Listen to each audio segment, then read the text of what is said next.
So I wanted to share with you all an update, and this is what I have to tell you before I even get started. You love the sauna? You love to sit in the sauna? Come down here to Georgia because this is what it feels like. By the time I go in, I'm telling y'all my whole back will be wet up from the humidity and from the heat.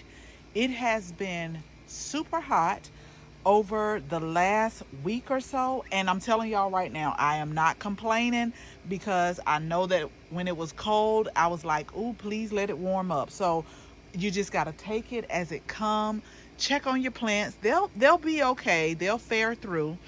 But a lot of days I do get frustrated because I look at the weather app and it says it's going to rain, and then I look again and then the rain is gone, or like it says it's not going to rain anymore. Then I look again and it may say 10%, all of those different things. But if you all remember earlier this year, we planted up our patio garden. And so now I just want to show you the growth.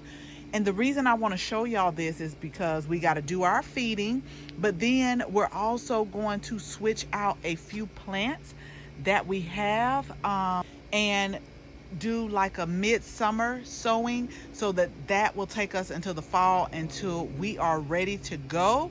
So let's go ahead and let's get started.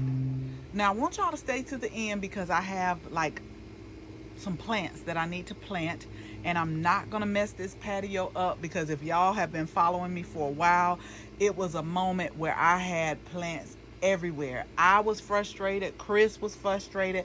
I got it cleaned off, but I do have a few plants that I need to plant that I just kind of placed on the table, and I have bought some more plants.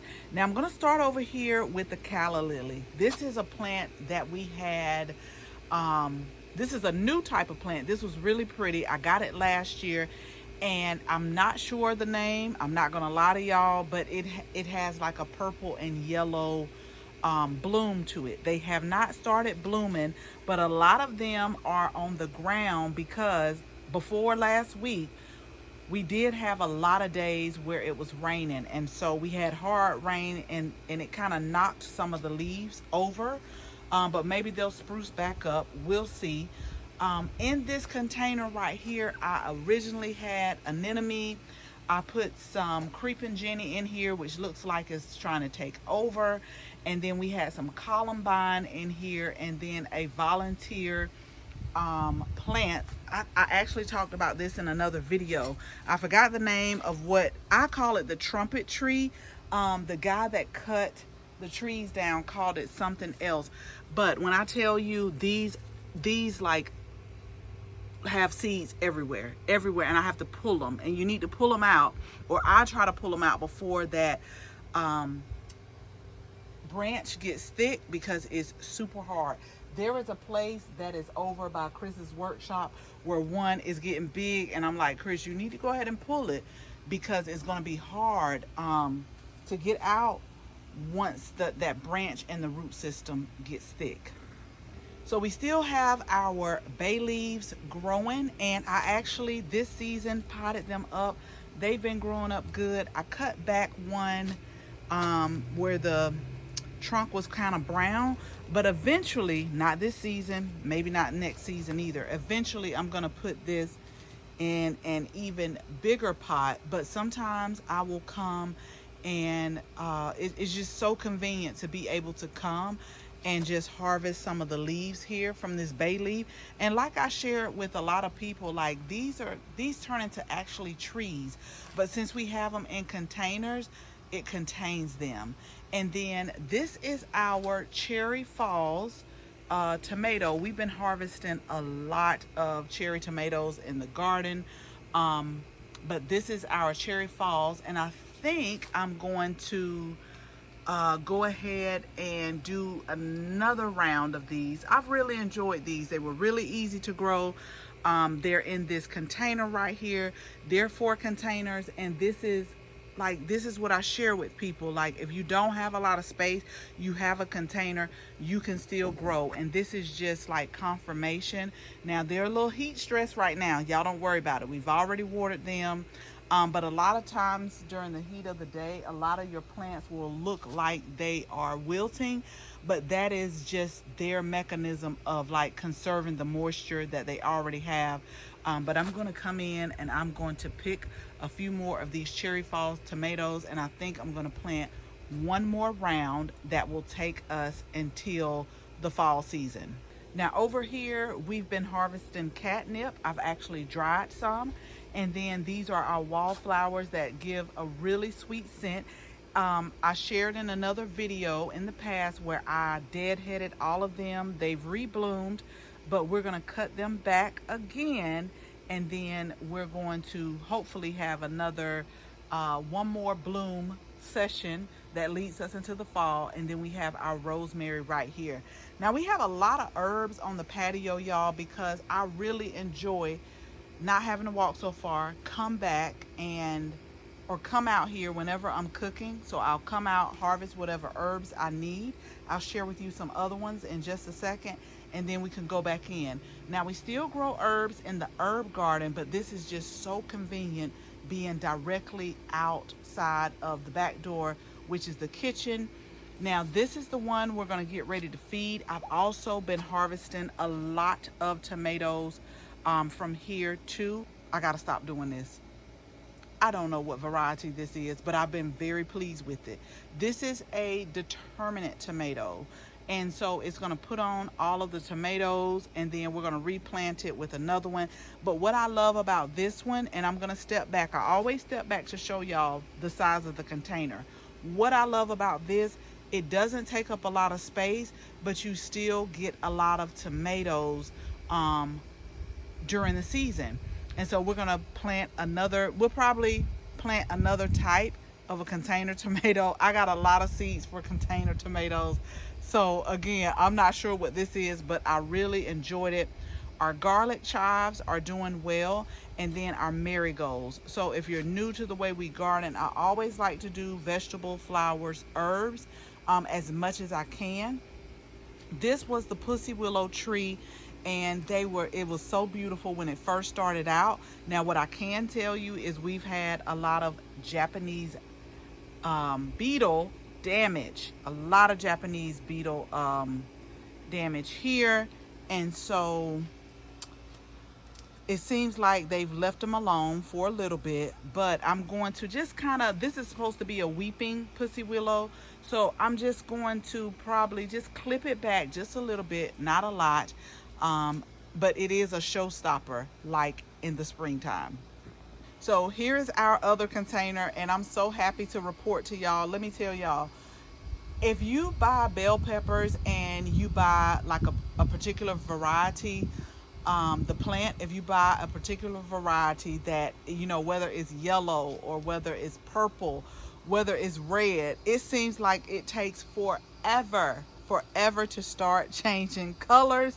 And this was the case with these. These are more of the snacking bell peppers. This is the red one, and it seems like they stayed green forever. But I'm happy to report, y'all, they are finally starting to turn red. I think this one may be close to like maybe 70-80 days till it turned red. Now y'all remember I said that when they start off green, you could totally harvest them and eat them if you want to, because we have some bell peppers now in the garden. I'll make sure that I link the part 1 of our summer garden tour that are green, but they're supposed to get red. Some are supposed to get yellow, and it's almost like watching paint dry because it takes so long. But this is a good sign. This is a good sign. This one struggled. If you could see like the leaf structure on these, they struggled a little bit.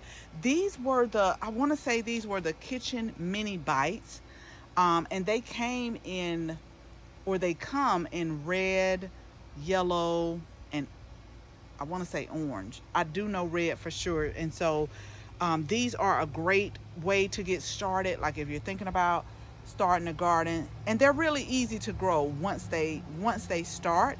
But I think that after these turn red, I'm going to put, I don't know what it is, so y'all make sure you hit the subscribe button. I'm going to put something else here to take us into the fall. And then we got our thyme that we started from seed. I've been cutting this and cutting it back. And then our marigold right here.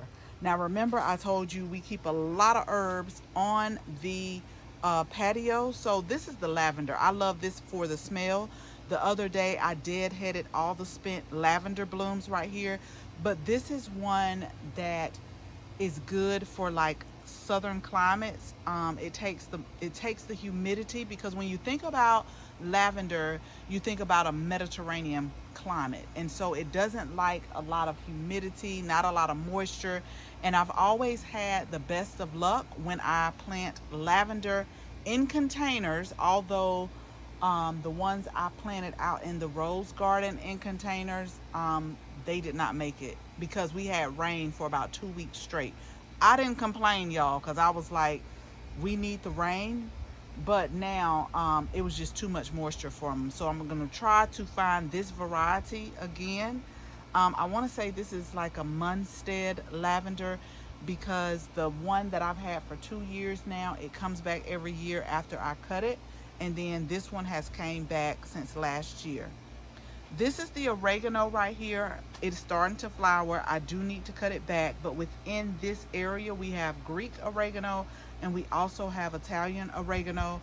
And if you all seen the video that I put up yesterday about free plants, I would not be surprised with the way this oregano is starting to flower.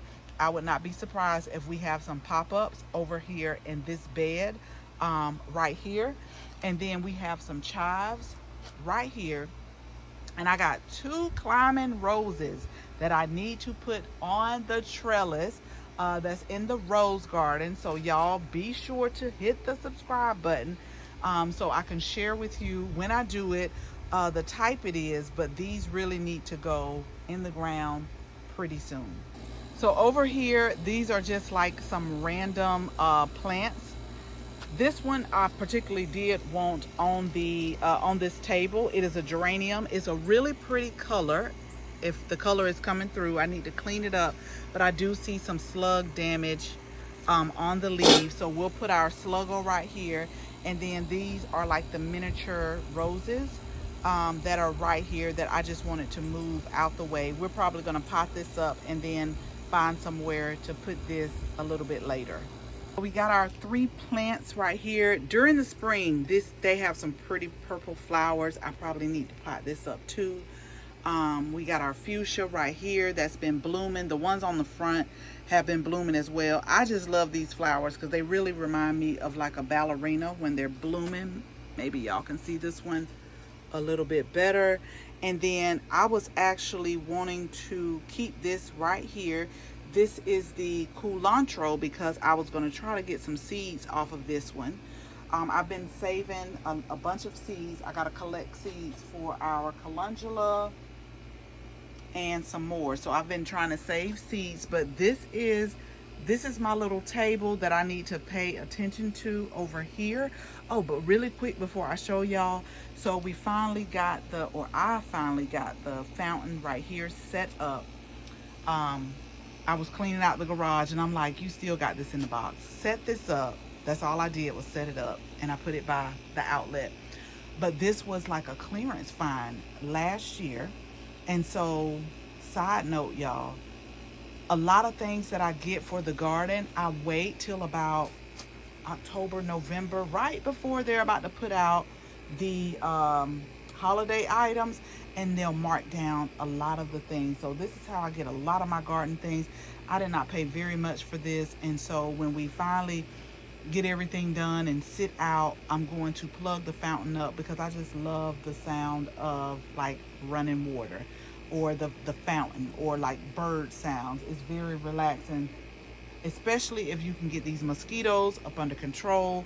It's going to be very relaxing to sit out here once the weather starts to cool off.